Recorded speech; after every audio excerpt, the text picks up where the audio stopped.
Hi, this is Andre. I want to talk about accessing the sound of contemporary granular micro-looping glitch pedals on the Echoplex Digital Pro. Thank you very much to Dino Meneghin for commissioning this video. When we talk about granular micro-looping glitch pedals, I'm referring to a particular breed of pedal that's emerged throughout the 2010s. I'm thinking of pedals like the Hexe Revolver series, the Montreal Assembly Count to 5, the Red Panda Tensor, the Mood, and the upcoming Blooper by Chase Bliss Audio. It's a particular category of pedals, and I think we all have a general understanding of what we're talking about when we refer to that category. They have a lot of things in common, I would say. They generally have pretty short overall loop lengths, and they have a lot of options built in for modifying the loop, both as you're recording it and after you're recording it. I would also say that one of the main things that these kinds of pedals have in common is that they will take the stuff that you play and take the stuff that you loop and then spit the stuff back out at you in unpredictable or semi-random ways. So Dino Meneghin got in touch and asked if I could talk a little bit about how to access these types of sounds on the EDP. In some ways, the EDP has a lot in common with this new generation of pedals, and in other ways, the EDP is in a completely separate category. And I'm not speaking qualitatively, I'm just speaking in terms of the types of functionality that it has built in. Let me also say that this video is not about taking any particular function or feature on any other piece of gear and being able to copy that or imitate that exactly on the EDP. What I've done is spend a lot of time listening to demos of these types of pedals. I listen to a lot of work by Knobs in particular on his YouTube channel, and I spent a lot of time just trying to absorb the sonic vocabulary of this stuff, listen to the type of stuff that it did, some of the characteristics that seem to be commonalities between them, and then thinking and experimenting about how I could try and access some of that vocabulary on the EDP itself. This was a good challenge for me, and it was also very humbling because, as I may talk about later in the video, I have some conceptual and philosophical reasons why I tend to resist doing this. The first clip we're going to look at in particular involved using some techniques and ideas that I've been using for many years, but implementing them in a particular way that I had never actually tried or even thought of before I made this video, and I was really happy with the results. I have no idea if anybody else will like it, but let's take a look at what I found.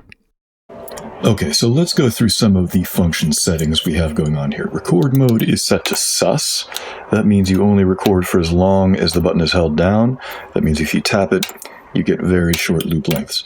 It also means that you can't really go into reset because reset requires that you do a long press of record.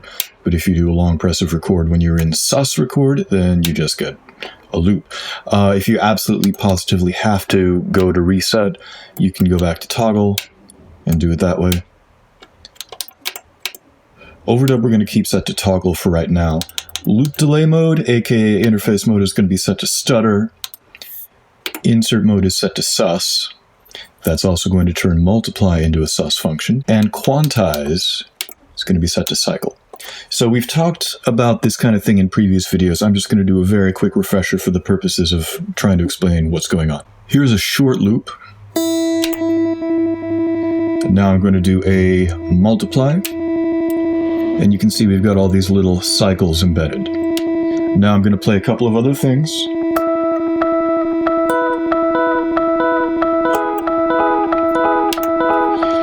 And now, when I press the insert button, it's going to do what's called a single cycle multiply.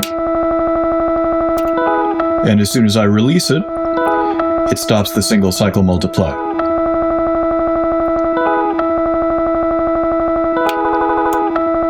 So you get those stuttery effects. So here's what I stumbled onto. We're going to start with a very short loop length, and we're going to prime the loop. That means that we're embedding this stuff into the loop before I've overdubbed anything in there. You can see we've got over 100 cycles. Now I'm just going to start overdubbing things, sending this one out to Knobs.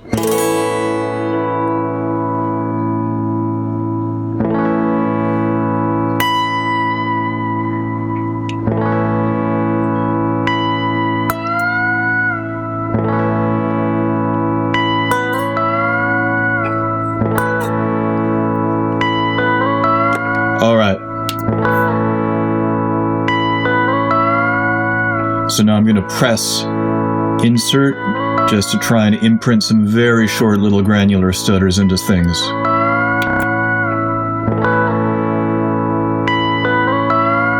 There it is.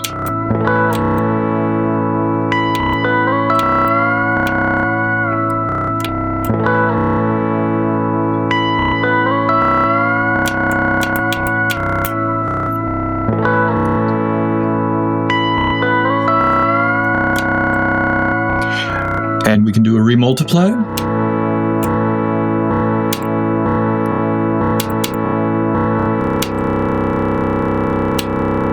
And we can window through it with undo.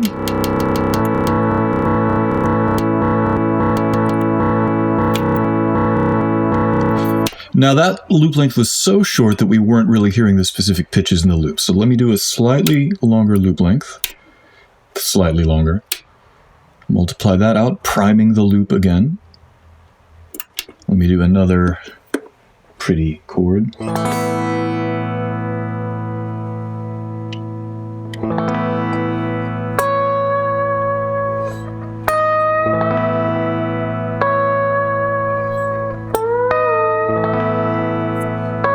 And now let's try it again. Yeah, we're hearing a little more of the actual musical content of the loop now.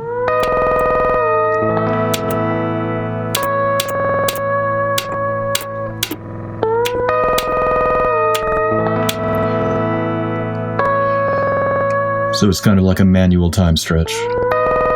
I'm gonna do a remultiply. Oh, that looks like a bug. Okay, let's see what happens if we do a remultiply. Can we get it back? There it is.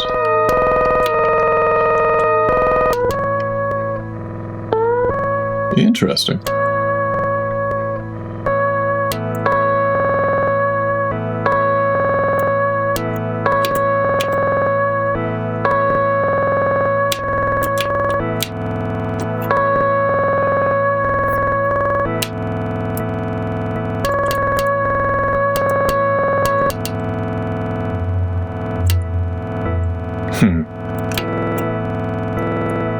Gonna overdub on top of that.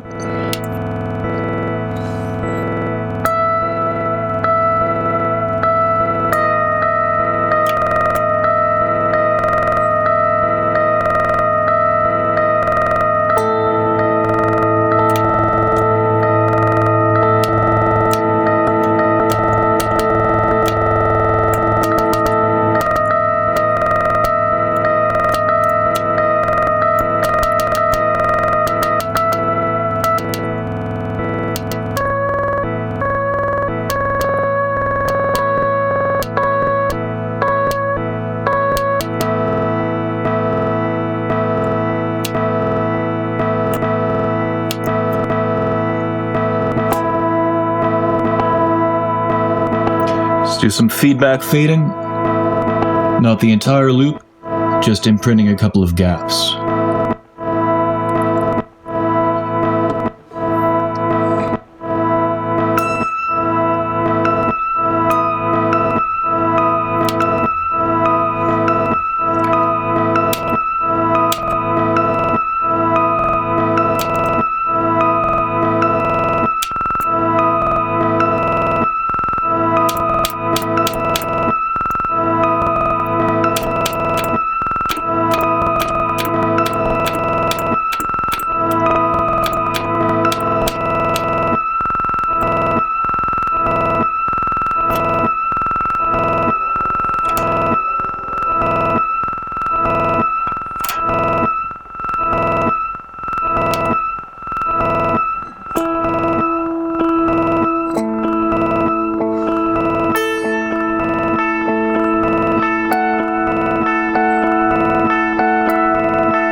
Alright, this next concept is going to be exactly the same, except that it's going to be completely different. We still have the old loop left over from the last take. Clear that out. All the parameters are going to be the same, except we're going to turn off quantize. It was set to cycle, now it's off. Record is still set to sus, overdub is still set to toggle, insert mode is still set to sus, meaning that multiply is also going to be set to sus, and loop delay is still set to stutter. But now we're going to get some very different kinds of things.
So this is a first step, a pretty fundamental step for me in terms of surveying the territory of contemporary glitch microlooping delay pedals and then trying to access that kind of vocabulary on the Echoplex Digital Pro. Thank you again to Dino Meneghin for commissioning this one. This was a scary subject for me. It's relatively easy for me to sit back and talk about EDP stuff because I've been doing EDP stuff for almost 25 years, so I have a certain amount of familiarity with that stuff. And I've also noticed that when it comes to newer technology, I can be very defensive. I remember I used to be kind of resentful towards Ableton Live and people who used Ableton Live, and then I finally tried it out and got it, and now I love it. I was the same way with Kontakt, the software sampler from Native Instruments. I used to get a little defensive and resentful when I would see Kontakt instruments or people talking about Kontakt. Then I finally got Kontakt, and now I really love Kontakt instruments. So I have a tendency to get a little preemptively defensive and uncomfortable when dealing with newer music technology. I don't know why that is exactly, but I do know from experience that when I actually get over myself and check this stuff out, not only do I usually really like the stuff that I discover, but it often inspires me to do new things with the tools I already have, or to branch out of my own comfort zone and find out how I can use new tools to expand on what I already want to do. So thanks again very much to Dino Meneghin for commissioning this. Thanks very much to Knobs. He's a YouTube personality who does a lot of gear demos for these types of things, and I spent quite a bit of time studying his videos to get a sense of what the vocabulary was like on this stuff. And thank you, as always, for tuning in. I will talk to you guys again very soon. Bye-bye.